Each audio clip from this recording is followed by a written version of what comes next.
ద్వితీయోపదేశ కాండము 22వ అధ్యాయము 23 నుంచి 27 వచనాలు చదువుకుందాము. దేవుని పరిశుద్ధ గ్రంథంలో ద్వితీయోపదేశ కాండము 22వ అధ్యాయము 23 నుంచి 27 వచనాలు చదువుకుందాము.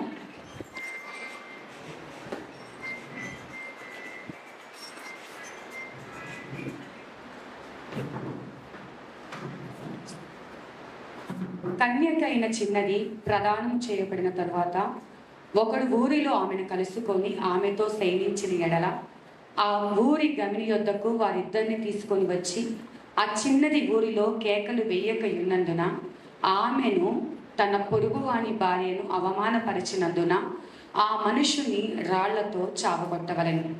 అట్లు ఆ చెడుతనమును మీలో నుండి పరిహరించుదురు.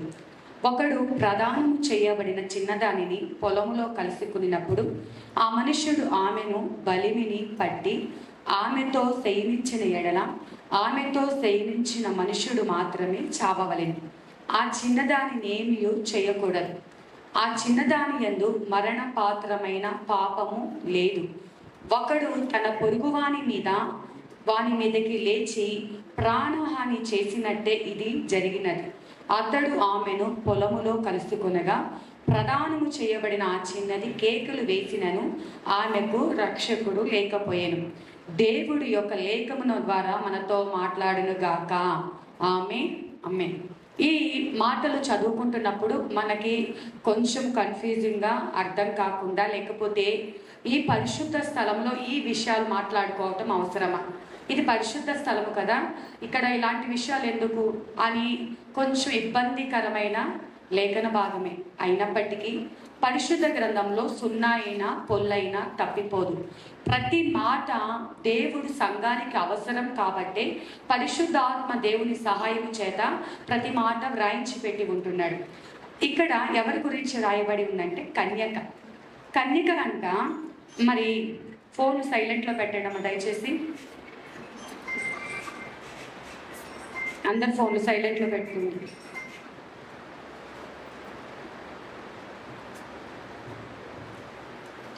కన్యక అనగా 12 సంవత్సరాలు కలిగినటువంటి బిడ్డలు, మరి వయసుకు వచ్చినటువంటి బిడ్డలను కన్యక అంటారు.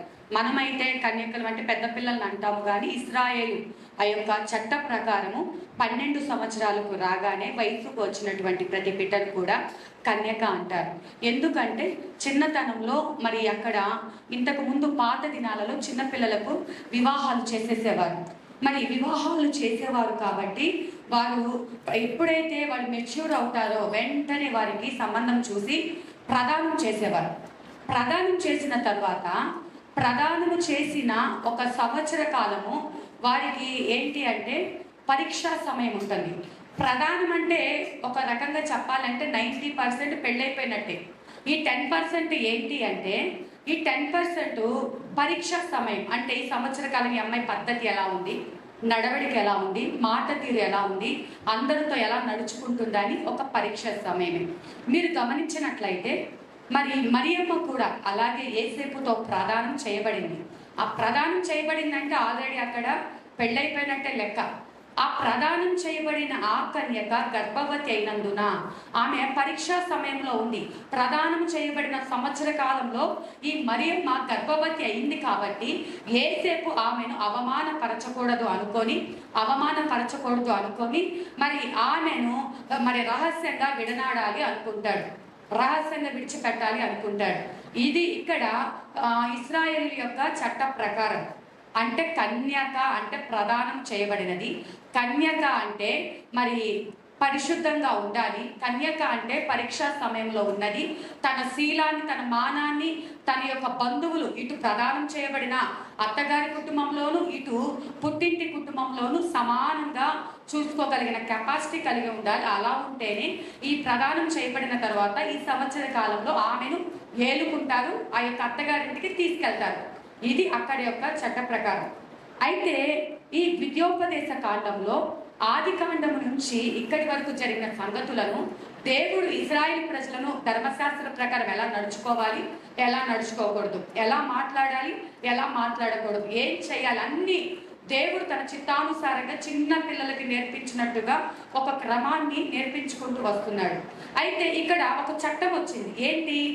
మనం చదువుకున్నటువంటి లేఖన భాగంలో కన్యక అయిన చిన్నది ప్రదానము చేయబడిన తరువాత ఒకడు ఊరిలో ఆమెను కలుసుకొని ఆమెతో శయనించిన ఎడల ఆ ఊరి గవిని యొద్దకు వారిద్దరిని తీసుకొచ్చి ఆ చిన్నది ఊరిలో కేకలు వెయ్యక ఉన్నందున ఆమెను తన పొరుగువాని భార్యను అవమానపరిక. చూడండి, కేవలం ప్రధానమే, కానీ పొరుగువాని భార్య అంటున్నారు. అంటే ప్రధానం అంటే పెళ్లి అని మనం అర్థం చేసుకోవాలి. ఇక్కడ ప్రధానం అంటే పెళ్లి అని అర్థం చేసుకోవాలి.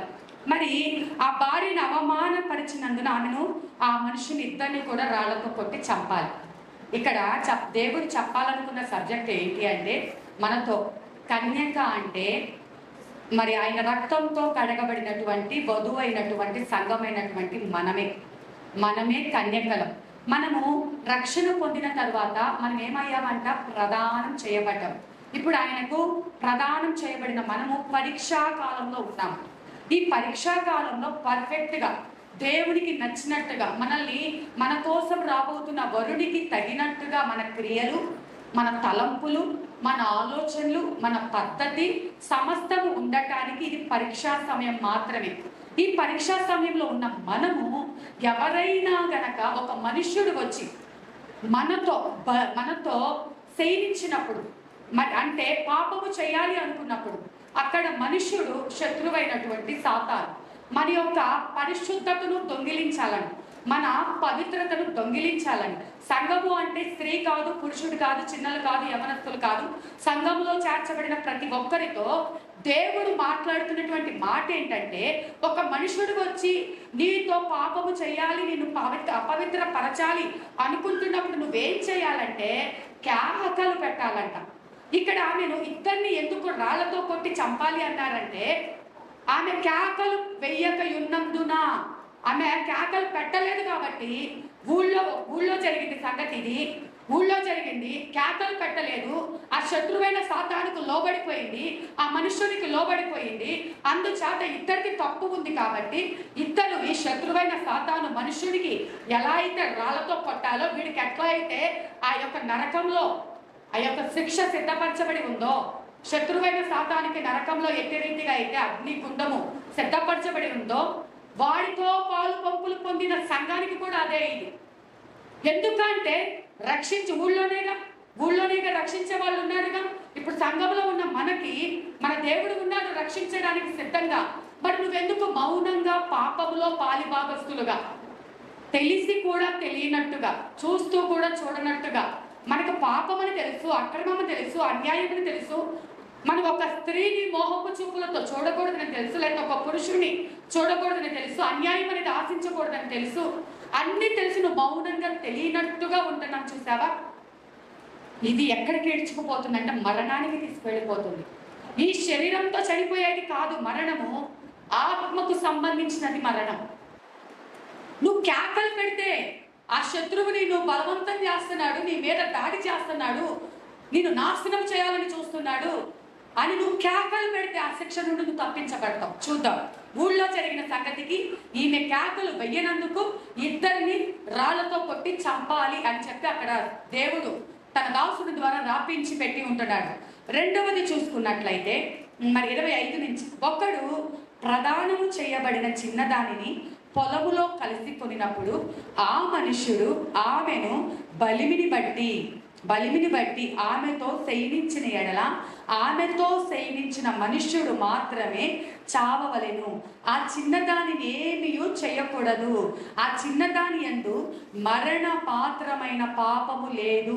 ఒకడు తన పొరుగువాని మీదకి లేచి ప్రాణహాని చేసినట్టే ఇది జరిగినది. అతడు ఆమెను పొలములో కలుసుకొనగా ప్రదానము చేయబడిన ఆ చిన్నది కేకలు వేసినను ఆమెకు రక్షకుడు లేకపోయెను. హల్లెలూయా. ఇక్కడ పొలములో జరిగిందంట సంగతి. ఆమె కేకలు పెట్టిందంట, కానీ చుట్టూ మనుషులు ఎవరు లేరు, కాపాడేవారు లేరు, రక్షకుడు లేడు కాబట్టి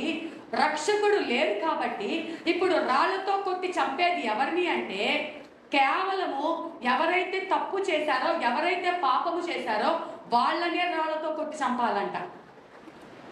ఈ అమ్మాయి మీదకి శిక్ష పడకూడదు, ఈ అమ్మాయి మీదకి శిక్ష పడకూడదు. ఎందుకంటే ఆమె కేకలు పెట్టింది, కానీ రక్షించే రక్షకుడు లేడు. యేసు ప్రభుల వారు లేని సమయంలో తెలుసో తెలియకో మన అపవిత్రమైనప్పుడు, తెలియక నువ్వు పాపము చేసినప్పుడు, దేవుణ్ణి ఎరగక నువ్వు పాపము చేసినప్పుడు, అప్పుడు నిన్ను కాపాడేవారు లేరు. కాబట్టి నీకు తెలియక లోకంలో ఉన్నావు కాబట్టి నీకు శిక్ష విధించకుండా దేవుడు ఈ కృపాకాలంలో నీ మీద కృప చూపి ఒక అవకాశం ఇస్తున్నాడు. కానీ తెలిసి తప్పు చేస్తే మాత్రం దేవుడు క్షమించాడు. నువ్వు తెలిసేగా తప్పు చేసింది. కేకలు పెట్టడం ఇక్కడ ఇంపార్టెంట్. కేకలు అనగా స్వరము తెరిచి కేకలని ఇక్కడ రాయబడి ఉంది అక్షర రూపంలో, కానీ ఆత్మ రూపములో కేకలు పెట్టాలి దేవుని సన్నిధికి చేరినట్లుగా. కలకత్తాలో ఒక డాక్టర్, మరి ఎంత భయంకరం అసలు ఆ యొక్క న్యూస్ చూసినప్పుడు, చాలా భయంకరమైనటువంటి పరిస్థితి. ఆ తల్లిదండ్రులు ఆ కుమార్తెను ఎంత కష్టపడి చక్కగా డాక్టర్, కొన్నాళ్ళలో మా అమ్మాయి ఆల్రెడీ డాక్టరు, ఆ ట్రైనింగ్ అయిపోతే ఇంకొక పెద్ద చదువు చదివిస్తాము, ఎంత చక్కగా ఉందని ఆ తల్లిదండ్రులు ఎంత రూపాయి కూడబెట్టి చదివించి యవన కాలంలో వయసుకు వచ్చిన కుమార్తె, ఆ తల్లిదండ్రుల సంగతి పక్కన పెడితే డ్యూటీ చేస్తున్న ఆ యొక్క డాక్టర్ను అలాగా చిత్రహింసలు, అది మనకి క్లియర్గా అయితే సిబిఐ చేతిలో ఉంది, మనకు తెలియదు. కానీ అంత చిత్రహింసలు, కళ్ళల్లో గాజు ముక్కలు గుచ్చుకున్నాయంట, స్పెట్స్ పగిలిపోయి, కాళ్ళు ఇరిచేశారంట, వేళ్ళు ఇరిచేశారంట, అంత భయంకరంగా కేకలు పెట్టింది.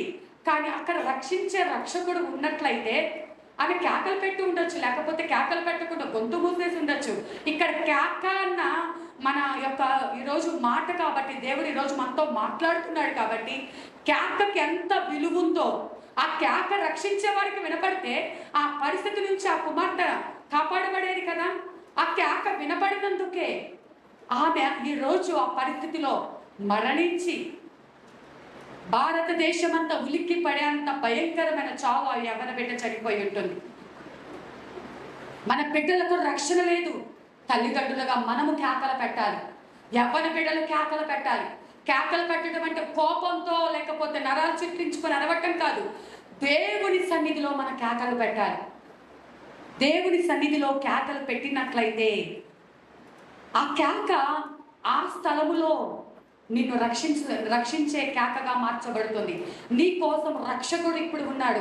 అక్కడైతే పొలములో ఆ యొక్క స్త్రీని కాపాడటానికి రక్షకుడు లేకపోయిను, మనకైతే అరణ్యంలో హాగరు మొర చూచినటువంటి దేవుడు. ఈరోజు మనము నువ్వు ఏ స్థితిలో గుండా దేవుని సన్నిధిలో మొరపెడుతూ ఉన్నావో, ప్రార్థన చేస్తూ ఉన్నావో, అంగలాడుస్తూ ఉన్నావో, నీ కేకను ఆయన విని నీ దగ్గరకు వచ్చి ఆయన రక్షకుడుగా కాపాడబోతున్నాడు. హల్లెలూయా. ఆయన ఎప్పుడు మన పక్కనే ఉంటాడు. ఆయన దేవదూతలు మన పక్కనే, మనల్ని కాపాడటానికి, మనల్ని రక్షించడానికి.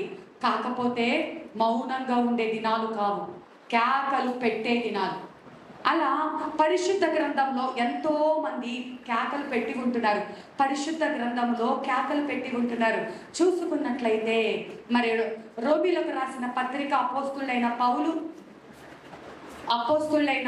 రోమీలకు రాసిన పత్రిక 7వ అధ్యాయము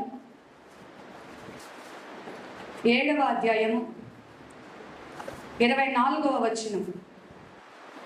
అయ్యో నేనెంత దౌర్భాగ్యుడను, ఇట్టి మరణమునకు లోనగు శరీరము నుండి నన్నెవడు విడిపించును. ఏమని కేకలు పెడతాడు తెలుసా? పౌలుగా మార్చబడ్డాకనే ఈ పత్రికలన్నీ రాసి ఉంటున్నాడు. కానీ ఏమని కేకలు పెడుతున్నాడంటే, దేవుడి ఎదుట, ఆ పరిశుద్ధత ఎదుట, ఆ యొక్క పవిత్రత ఎదుట నేనెంత దౌర్భాగ్యుడను, ఈ శరీరమును కలిగిన నేనెంత దౌర్భాగ్యుడను. ఈ శరీరం ఏమంటది? కొట్టమంటది. ఈ శరీరం ఏమంటది? గాయపరచమంటది, అన్యాయం చేయమంటది, అక్రమంగా ఉండమంటది. ఈ శరీరం కలిగిన మనమందరము కూడా దౌర్భాగ్యులమే. విడిపించబడినట్లుగా నువ్వు దేవుని సన్నిధిలో సౌలు పెట్టినట్టుగా కేక పెట్టాలి. ఈ యొక్క పాపపు శరీరము నుండి నన్ను విడిపించు ప్రభువా అని కేక పెట్టేవారిగా మనం ఉండాలి. ఈ శరీరం వెంట పక్కనే 6వ అధ్యాయం 6వ వచనంలో వీళ్ళకి రాసిన పత్రిక 6వ అధ్యాయం 6వ వచనంలో ఏమనుంది? ఏమనగా మనం ఇంకను పాపమునకు దాసులము కాకుండుటకు పాప శరీరము నిరర్ధకమగునట్లు మన ప్రాచీన స్వభావము ఆయనతో కూడా సిలువ వేయబడనని ఎరుగుదుము. ఎప్పుడైతే మనకు రక్షకుడు ఉన్నాడు అంటే మన యొక్క ఈ శరీరం ఏం చేయాలంటే ఆయనతో పాటు సిలువ వేయబడాలి. అప్పుడే నూతనమైనటువంటి జన్మ మనకు దేవుడు అనుగ్రహిస్తాడు. రక్షణ తీసుకున్న వెంటనే మన సంఘ బిడ్డల్లో ఒకళ్ళు మన బాప్తిసం తీసుకున్నారు. ఈ మధ్య తీసుకున్నప్పుడు ఆల్రెడీ బాప్తిసం తీసుకున్నారేమో అనుకున్నాను. మళ్ళీ వచ్చి అమ్మ నేను బాప్తిసం తీసుకుంటాను అంటే ఆల్రెడీ తీసుకున్నామంటే లేదమ్మా నేను ముంచుడు బాప్తిసం తీసుకోలేదు, చిలకరింపు బాప్తిసం తీసుకున్నా, ఇప్పుడు నేను మళ్ళీ సిద్ధపడ్డాను అని అన్నప్పుడు దేవుని మహాకృపను బట్టి పోయిన నెల ఈ నెల మొదటి మంగళవారం బాప్తిసము ఇవ్వటం జరిగింది. ఎందుకు అంటే పాత స్వభావం ప్రాచీన పురుషుడు సిలువ వేయబడాలి. అంటే అక్కడ నీళ్లలో వెనక్కి ముంచటం వలన ఏమైపోతుందంటే ప్రాచీన పురుషుడు చనిపోయినట్లు, తిరిగి లేపటం వలన ముంచుడు బాప్తిసం తీసుకోమనేది ఎందుకు అంటే వాక్యానుసారముగా తిరిగి లేపబడటం వలన ఒక నూతనమైనటువంటి సృష్టి. ఇప్పుడు ఆయన రక్తంతో కడగబడిన తరువాత ఇప్పుడు నూతనంగా జన్మించాం. పసిపిల్లలకి ఎట్టి విధముగా అయితే కోపము, ద్వేషము, అసూయ, పగ, ప్రతీకారం ఇవన్నీ ఉండవో, పాపము తెలియదో, వారి కనులకు తెలియదో, ఈ పుట్టిన వారు కూడా అప్పుడే అప్పుడే దేవుని సన్నిధికి వస్తున్నవారు, అప్పుడే వస్తున్న చిన్న బిడ్డలు, నూతనంగా రక్షణ పొందిన వారు ఎలా ఉండాలంటే పసిపిల్లలలాగా. నువ్వు అప్పుడు ఆ పాపం చేసావుగా పెద్ద తెలియనట్టు మాట్లాడుతున్నావు, ఆ దొంగతనం చేసావుగా తెలియనట్టు మాట్లాడుతున్నావు అంటే వాళ్ళు చచ్చిపోయారు. ఇప్పుడు ఏం సంబంధం లేదు, గతించిపోయిన పాపము. అప్పుడు వ్యభిచారి కావచ్చు, అప్పుడు దొంగ కావచ్చు, అప్పుడు హంతకులు కావచ్చు, ఆ జీవితంతో ఇప్పుడు సంబంధం లేదు. ఇప్పుడు నూతనమైన సృష్టి, నూతనమైన జన్మ. ఈ శరీరము చచ్చిపోయినప్పుడే ఏమంటే ఆయన రాకడ కోసం ఎంతవరకు ఆయన ఆలయాలుగా ఉన్నాయి కాబట్టి ఎంతవరకు మనం ఆరాధించాలో, ఎంతమందికి స్వార్థ ప్రకటించాలో, అందుకోసం దేవుడు ఆయుష్కాలం ఇచ్చినంత వరకు మాత్రమే ఇది ఉంటుంది. ఆ యొక్క స్వభావం విడిచిపెట్టేసి ఫిలిప్పీలకు రాసిన పత్రిక 3వ అధ్యాయం 21వ వచనం, దీన శరీరం ధరించుకొని 3వ అధ్యాయము 21వ వచనం చూసుకుంటే, సమస్తమును తనకు లోపరచుకున్న జాలిన శక్తిని బట్టి ఆయన మన దీన శరీరమును తన మహిమ గల శరీరమునకు సమరూపము గలదానిగా మార్చును. ఎప్పుడైతే ఈ శరీరం చచ్చిపోతుందో, ఈ శరీరం సిలువ వేయబడుతుందో, ఈ శరీరం చెప్పినట్టు మనం వినమో, శరీరం ఏమంటది అలసిపోయామంట, శరీరం అంటది ఉపవాసం ఉండద్దంటది, శరీరం నీ వల్ల కాదంటది, నువ్వు మోకరించొద్దంటది. ఏంటి శరీరం చెప్పినట్టుగా నువ్వు వింటే పడిపోతావు. కానీ ఎప్పుడైతే శరీరాన్ని సిలువ వేసి ఆత్మలో నూతనంగా జన్మించి ఆనందిస్తూ ఉంటావో, ఈ దీన శరీరాన్ని దేవుడు ఏం చేస్తాడంటే ఆయన మహిమగల శరీరముగా, ఆయనతో సమానమైన రూపము కలిగిన శరీరముగా మారుస్తాడు. ఈ రూపము ధరించి నువ్వు కేకలు పెట్టాలి. హల్లెలూయా. ఇప్పుడు ఎందుకు ఈ శరీరం గురించి మనం చెప్పుకున్నాము అంటే, నువ్వు కేకలు పెట్టమని చెప్పాము. కన్యక కేకలు పెట్టాలి, తన యొక్క పరిశుద్ధతను, తన పవిత్రతను కాపాడుకోవడానికి కేకలు పెట్టాలి. కేకలు పెట్టకపోతే ఏమవుతుంది? ఇద్దరు కూడా, ఎవరైతే తనను అపవిత్రపరిచారో ఆ వ్యక్తి, ఈ యొక్క కన్యక, ఇద్దరు కూడా రాళ్లతో కొట్టి చంపబడాలి. అలాగే శుద్ధీకరించబడిన సంఘము మనము గనక సాతానుకు అవకాశం ఇచ్చి పాపాన్ని దాచిపెట్టుకొని కప్పిపెట్టుకొని ఉన్నట్లయితే, మనం సాతానుకి ఏ విధంగా అయితే నరకం సిద్ధపరచబడిందో వాడికి లోబడినటువంటి ప్రతి మనుషులు కూడా ఆ నరకానికే పాత్రులు అయిపోతారు. కానీ ఎవరైతే అయ్యో మమ్మల్ని రక్షించేవారు లేరే, మాకు ఈ దేవుడు తెలియదే, ఈ వాక్యము తెలియదే, రక్షకుడు లేడే, మాకు బలము సరిపోవటం లేదే అని ఎవరైతే కేకలు పెట్టినా రక్షించేవాడు లేక ఉన్నారో వారికైతే శిక్ష లేదు. ఇప్పుడు మూడవది, 2 గుంపులు చూసుకున్నాం. తెలియక రక్షకుడు లేని గుంపు ఒకటి, రక్షకుడు కలిగి కూడా నువ్వు పాపము చేసిన గుంపు ఒకటి. ఇప్పుడు మూడవది ఏంటంటే, నీకు అన్నీ తెలుసు, నువ్వు యొక్క శరీరము సిలువ వేయబడింది, ఆత్మలో నూతనంగా జన్మించావు. ఇప్పుడు ఈ శరీరము, ఈ దీన శరీరము మహిమ గల శరీరముగా దేవునితో సమానమైన రూపము, సమానమైన ఆయన ఎంత మహిమతో ఉన్నాడో, అగ్ని వంటి నేత్రములు, అపరంజి పాదములు, ధవలవర్ణుడు, రత్నవర్ణుడు, అతి కాంక్షణీయుడు, 10,000లో అతి సుందరుడు. హల్లెలూయా. అలాంటి రూపము నీకు వస్తుందంట. ఇక్కడ నువ్వు నల్లగా ఉన్నా అక్కడ ఆ రూపం నీ మీదకి రాగానే మెరిసిపోతా ఉంటావు. నేను మా బాబు పొద్దున్న అంటున్నాడు, ఆ ఫోటోల్లో నేను తెల్లగా కనిపిస్తే అమ్మ లైట్ అంతా నీ మీద పడింది, అందుకే నువ్వు తెల్లగా కనిపిస్తున్నావు అంటున్నాడు. అంటే నేను ఎందుకు ఆ మాట చెప్తానంటే, ఒక లైట్ పడితేనే మనం ఇంత వెలుగుగా తెల్లగా కనిపిస్తే, కోటాను కోట్ల సూర్యుల కంటే వెలుగైన తేజోమయుడు, కోటి సూర్యుల వెలుగు కంటే మహిమతో నింపబడిన దేవుడైన, చంద్రతారల కంటే అందమైన దేవుడు, ఆయన వెలుగు నీ మీద పడటం కాదు, ఆయనతో సమానమైనటువంటి ఆ యొక్క రూపాన్ని దేవుడు నీకు ఇస్తానంటున్నాడు. అప్పుడు మనం ఎలా వెలిగించబడతాము? మనం ఎంత తేజస్సుతో నింపబడతాము? ఎంత తేజస్సుతో నింపబడతాము? దేవుడు ఆ యొక్క తేజస్సుతో మనల్ని నింపుతానంటున్నాడు. ఇప్పుడు నువ్వు ఏ ప్రార్థన చేసినా, కన్యక అనగా సంఘము ఏం చేయాలంటే కేకలు పెట్టాలి అన్నారు కదా. ఇప్పుడు నువ్వు ఏ కేక పెట్టినా నీకు వెంటనే నీకు రక్షకుడు వచ్చేస్తాడు, నిన్ను కాపాడతాడు, నీకు విడుదల దొరుకుతుంది, నీకు క్షేమం కలుగుతుంది, నీ ఇంటికి నువ్వే కాపాడినట్లుగా ఉంటావు. ఆ కేకలు మరి మనం చూసుకున్నట్లయితే, మరి అపోస్తుల కార్యములో 16వ అధ్యాయము కొన్ని మాటలు చూపించి నేను ముగిస్తాను. అపోస్తుల కార్యములో 16వ అధ్యాయము 30వ వచనం.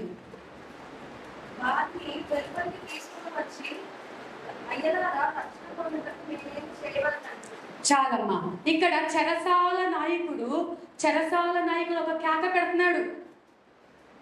ఎందుకు అంటే ఖైదీలందరూ తప్పించుకున్నారేమో అనుకొని భయపడుతూ ఉంటే పౌలు శీలలు వెళ్ళిపోయారేమో, ఇంకా మేము చచ్చిపోతామని అనుకున్నారు. కానీ ఆ చెరసాల అధికారి మరి అందరూ ఈ పౌలు శీలలు చెప్పారు, మేము ఎక్కడికి వెళ్ళలేదు, మేము అందరం ఇక్కడే ఉన్నాం, భయపడద్దు. వెంటనే దేవుని శక్తిని చూసినటువంటి ఒక అన్యుడు, అప్పటిదాకా దేవుని బిడ్డల్ని హింసించిన వాడు, దేవుని శక్తిని తెలియనటువంటి వాడు, ఎప్పుడైతే దేవుని శక్తి చూచాడో కన్నులారా ఇప్పుడు కేక పెడుతున్నాడు, అయ్యలారా నేను రక్షణ పొందుటకు నేనేమి చేయాలి, ఇప్పుడే నాకు రక్షణ దయచేయండి, నాకు ఇప్పుడే బాప్తిసం కావాలి అని కేక పెడుతున్నాడు. నువ్వెన్నిసార్లు దేవుని రక్షణ చూసావు? ఎన్నిసార్లు ఆయన శక్తిని చూసావు? సమస్య వచ్చినప్పుడేమో పరిగెత్తుకొని ఆయన దగ్గరికి వెళ్తాము, సమస్య తీరిపోయాకేమో మళ్ళీ మామూలే. ఒక్కసారి నీ కన్నులారా ఆయన శక్తిని చూచావంటే కేక పెట్టాలి, ఆయన ఒక్కడే కాపాడుటకు శక్తి కలిగిన వాడు, ఆయన సర్వశక్తిమంతుడు, ఆయన కాపాడుటకు సమర్థవంతుడు అని నువ్వు కేక పెట్టాలి. ఆ కేక నిన్ను రక్షిస్తుంది. ఏ సమయంలో ఉన్న ఆ కేక నిన్ను రక్షిస్తుంది. ఇంకా చూసుకున్నట్లయితే మరి ఇంకొక కేక ఉంది, గుడ్డివాడైనటువంటి భిక్షగాడు. మార్కు సువార్త 10వ అధ్యాయము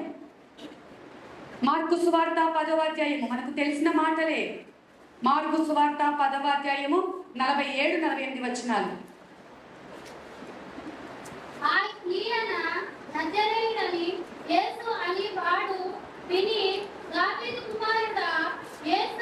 నన్ను కరుణింపుమని కేకలు వేయ మొదలుపెట్టెను. ఊరకుండమని అనేకులు వారిని గద్దించిరి, గాని వాడు దావీదు కుమారుడా నన్ను కరుణింపుమని మరి ఎక్కువగా కేకలు వేశాను. హల్లెలూయా. ఇక్కడ ఏమంటాడు? గుడ్డివాడైన భిక్షగాడు, ఎవరు ఆదరించేవారు లేరు, పుట్టుకతోనే గుడ్డితనంతో ఉంటున్నాడు.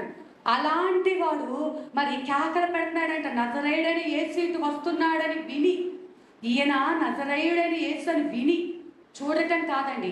ఇందాకేమో మరి చెరసాల నాయకుడు చూచాడు, ఇప్పుడు ఈయనేంటి వింటున్నాడు, వినంగానే కేక పెడుతున్నాడు. ఎందుకంటే ఆయన మళ్ళీ నాకు దొరకడు, ఇప్పుడు వెళ్తున్నాడు, ఈయన కనుక నేను వదులుకుంటే మళ్ళీ నాకు దొరకడు, ఈయన నేను వదిలిపెట్టకూడదు అని తన యొక్క వస్త్రాన్ని పక్కన వేసి, అందరూ అంటున్నారండి అరవమాకు ఏసైట్ వెళ్తున్నాడు, అరవమాకు, ఊరుకుండు అని ఆయన కేకలను ఆపివేస్తున్నారు. కానీ ఈయనేం చేశాడు? మరీ ఎక్కువగా కేకలు వేశారు కదండి. ఇక్కడ దేవుని బిడ్డలమైన మనకు దేవుని ప్రేమ తెలుసు. అందరూ అంటారు నీ భక్తి, నీ కేకలు, నువ్వు నడుస్తున్న నడవడిక, నీ పరిశుద్ధత ఎక్కువ చేస్తున్నారమ్మ, వీళ్ళే భక్తి పరులంట, వీళ్ళే నీతిమంతులంట, వీళ్ళే శుక్రవారం వెళ్తున్నారు, వీళ్ళే ఆదివారాలు వెళ్తున్నారు, వీళ్ళు ఇలా ఉండాలంటారు, అలా ఉండాలంటారు, ప్రవచనాలు అంటారు, వాగ్దానాలు అంటారు, వాక్యాలు అంటారు. సైలెంట్గా ఉండండి, చేసిన భక్తి చాలు అని మన భక్తిని ఆపివేయడానికి ఎంతో మంది ఆపివేస్తూ ఉంటారు. ఊరకుండండి.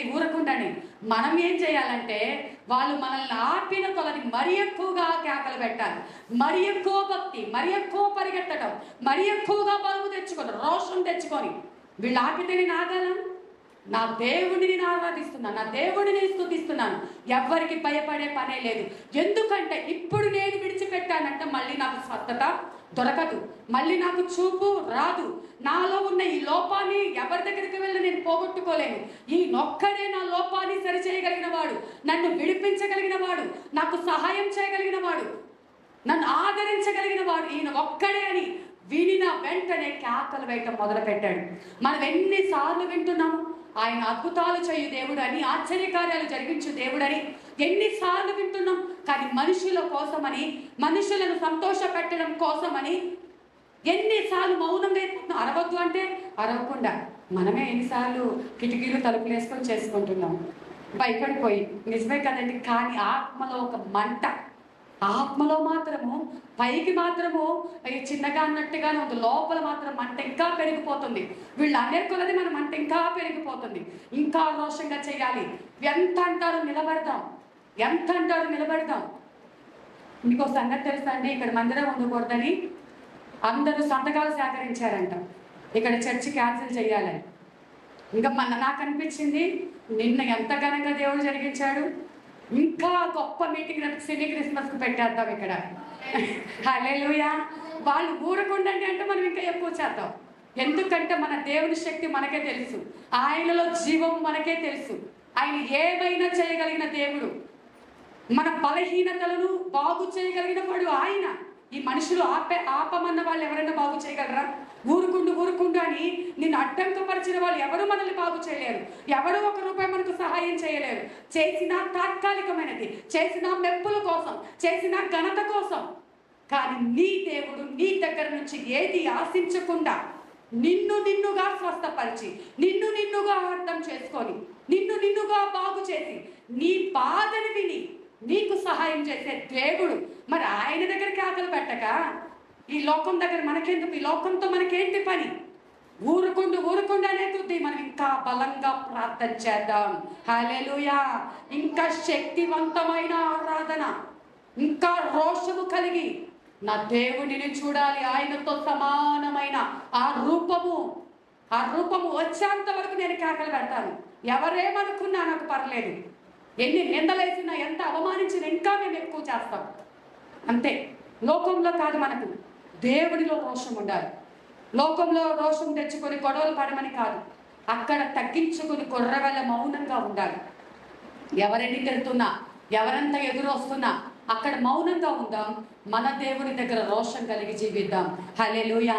ఇంకా చూసుకున్నట్లయితే ఇంకొక కేక లూకాసు వార్త 17వ అధ్యాయము.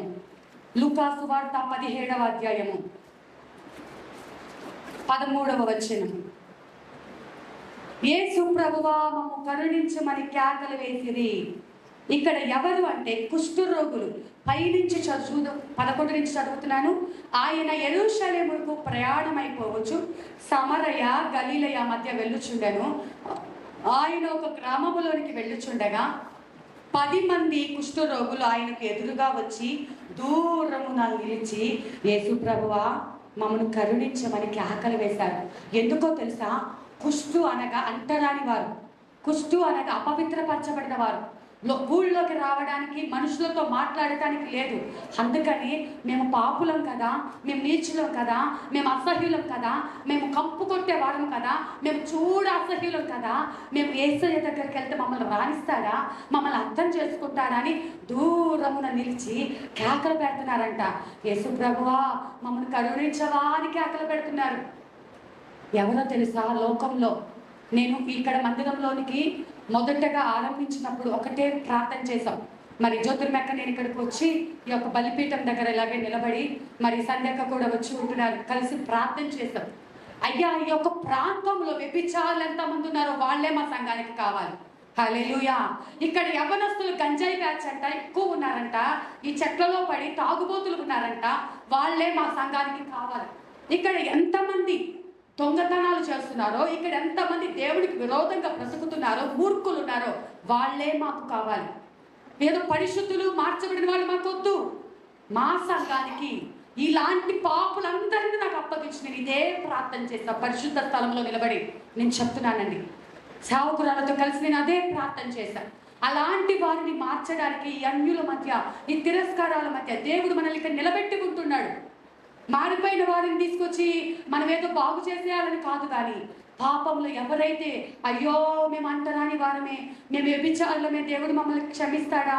లోకమైతే క్షమించడు. దూరముగా నిలిచి యేసు ప్రభువా కనికరించు అంటే దేవుడి దగ్గరికి వెళ్ళి వారిని స్వస్థపరిచి ఉంటున్నాడు. హల్లెలూయా.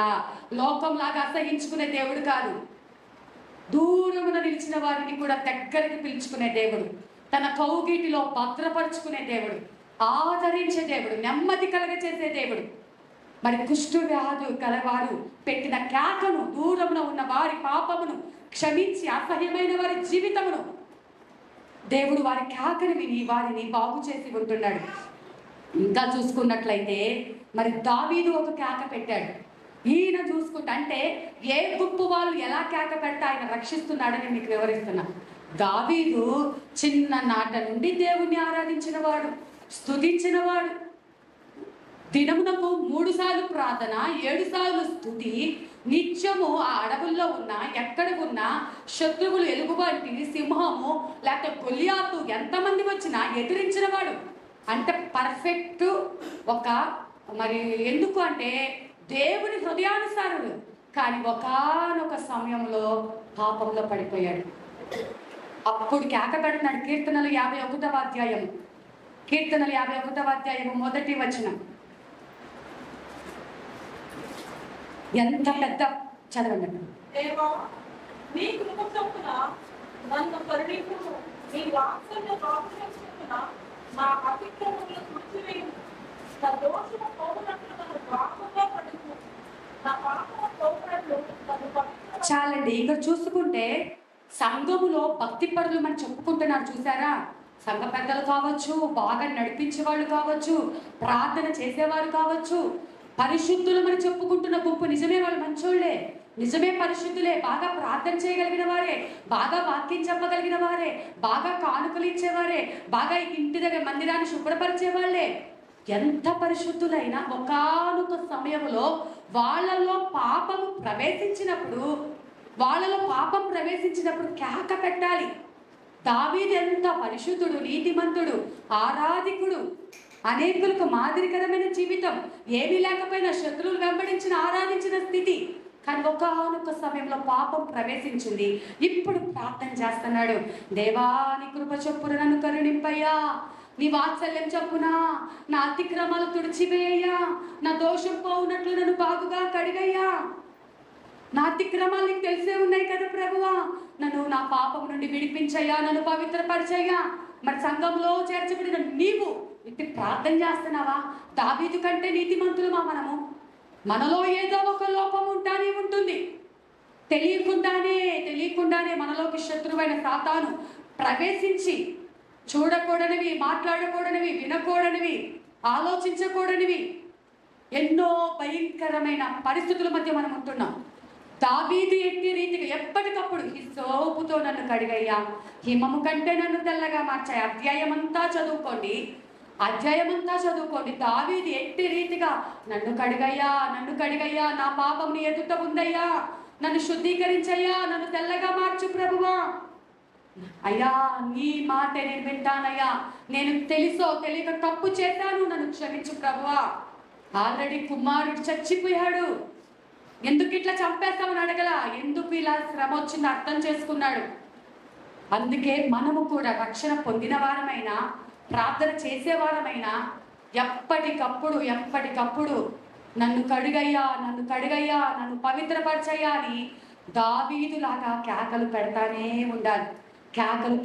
ఉండాలి.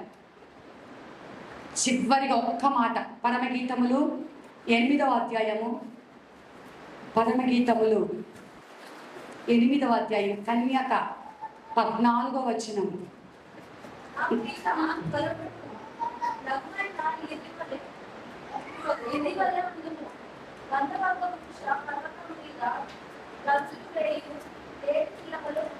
చాలండి. పరమగీతములో చివరి అధ్యాయము చివరి వచనం.